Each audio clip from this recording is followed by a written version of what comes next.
नमस्कार दोस्तों, स्वागत है आपका हमारे यूट्यूब चैनल पर। 80 शब्द प्रति मिनट की गति से डिक्टेशन शुरू करेंगे 5 सेकंड बाद।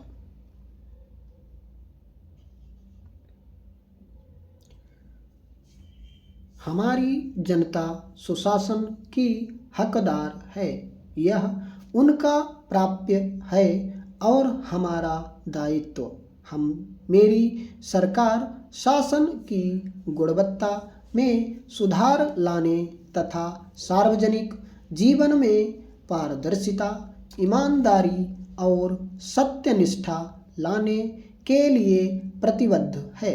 मंत्रियों का एक समूह भ्रष्टाचार को नियंत्रित करने और पारदर्शिता बढ़ाने के लिए वैधानिक, प्रशासनिक तथा अन्य सभी उपायों पर विचार कर रहा है।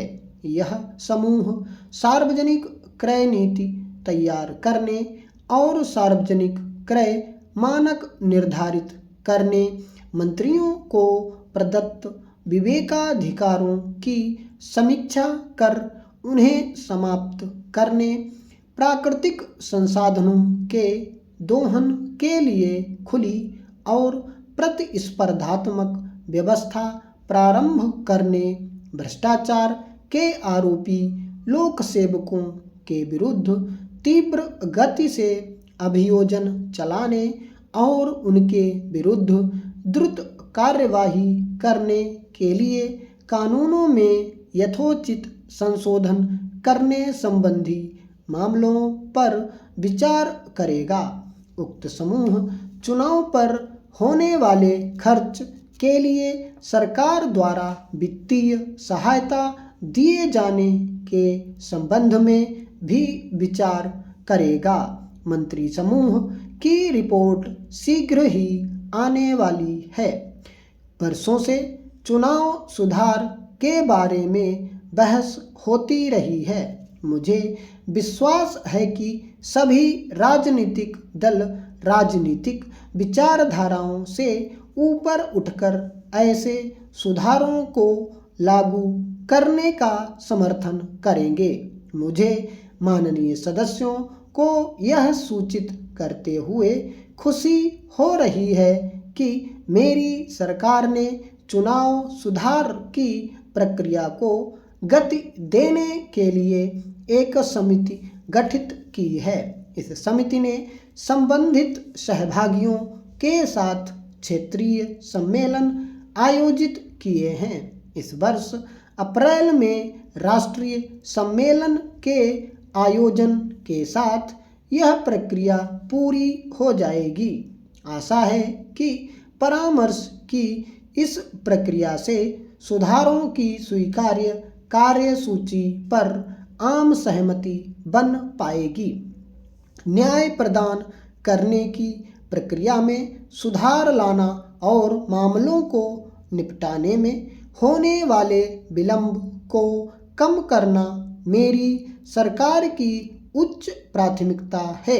न्याय प्रदान करने एवं विधिक सुधारों के बारे में राष्ट्रीय मिशन संबंधी प्रारूप को शीघ्र ही अंतिम रूप दिए जाने की संभावना है। इससे प्रक्रिया में बदलाव आएगा। इस क्षेत्र में मानव संसाधन बेहतर होंगे और इसके लिए सूचना प्रौद्योगिकी का अधिक उपयोग हो पाएगा। न्यायिक मानक और जवाबदेही विधेयक पहले ही संसद में पेश कर दिए गए हैं। इस विधेयक का आशय न्यायपालिका की जवाबदेही को सुनिश्चित करना है ताकि न्यायपालिका की छवि में सुधार हो और उसकी क्षमता में वृद्धि हो सके। हाल ही में काले धन, विशेषकर विदेशी बैंकों में कथित रूप से छिपाकर रखे गए काले धन संबंधी मामलों की ओर लोगों का ध्यान गया है। सरकार काले धन के दुष्प्रभाव संबंधी चिंताओं से सहमत है, चाहे वह ईमानदारी से की गई कमाई पर देय कर की चोरी से एकत्र किया गया धन हो या फिर गैर कानूनी तरीके से कमाया गया हो, मेरी सरकार इस समस्या को प्राथमिकता के आधार पर हल करने के लिए प्रतिबद्ध है। इसके लिए राज्य सरकार की एजेंसियों सहित कानून लागू करने वाली सभी एजेंसियों को गंभीर और निरंतर प्रयास करने होंगे। मेरी सरकार ने इस समस्या से निपटने के लिए कानूनी ढांचे को मजबूत बनाने, नई संस्थाओं का गठन करने और उनकी क्षमता में सुधार लाने के लिए अनेक कदम उठाए हैं। इस समस्या से राष्ट्रीय सुरक्षा पर पड़ने वाले प्रभावों का अध्ययन करने के लिए तथा इस समस्या से निपटने के लिए उपयुक्त कार्यनीति की सिफारिश करने के लिए एक बहुप्रयोजनीय अध्ययन करवाया गया है। सरकार ऐसे काले धन की पहचान करने और उसे वापस लाने की प्रक्रिया को तेज करने के लिए अंतर्राष्ट्रीय समुदाय विशेषकर G20 के साथ निरंतर कार्य कर रही है। हवाला कारोबार निरोधक और कर चोरी निरोधक उपायों के मद्देनज़र भारत अब वित्तीय कार्यों संबंधी कार्यबल का सदस्य बन गया है। इसके अलावा भारत यूरो एशियाई समूह और वित्तीय सुव्यवस्था तथा आर्थिक विकास संबंधी कार्यबल का भी सदस्य बन गया है। मेरी सरकार ने उन देशों और संस्थाओं के साथ कर संबंधी सूचनाओं के सुचारू और सुलभ आदान प्रदान को सुनिश्चित करने के लिए भी कदम उठाए हैं, जहां भारतीय नागरिकों द्वारा अपना धन छिपाए जाने की संभावना हो सकती है। इसके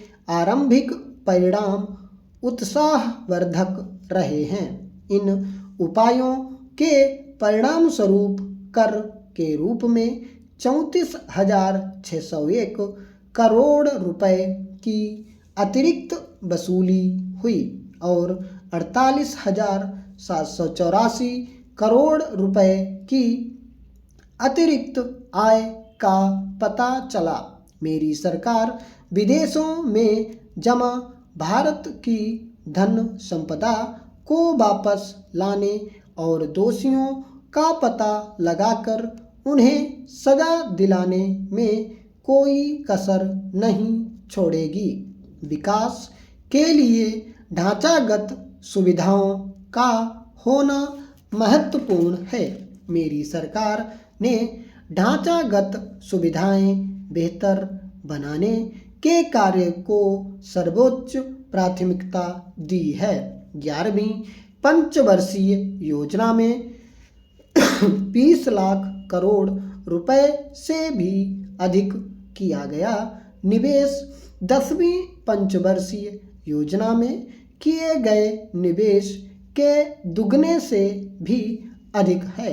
12वीं पंचवर्षीय योजना में इस राशि को और दोगुना किए जाने का प्रस्ताव है।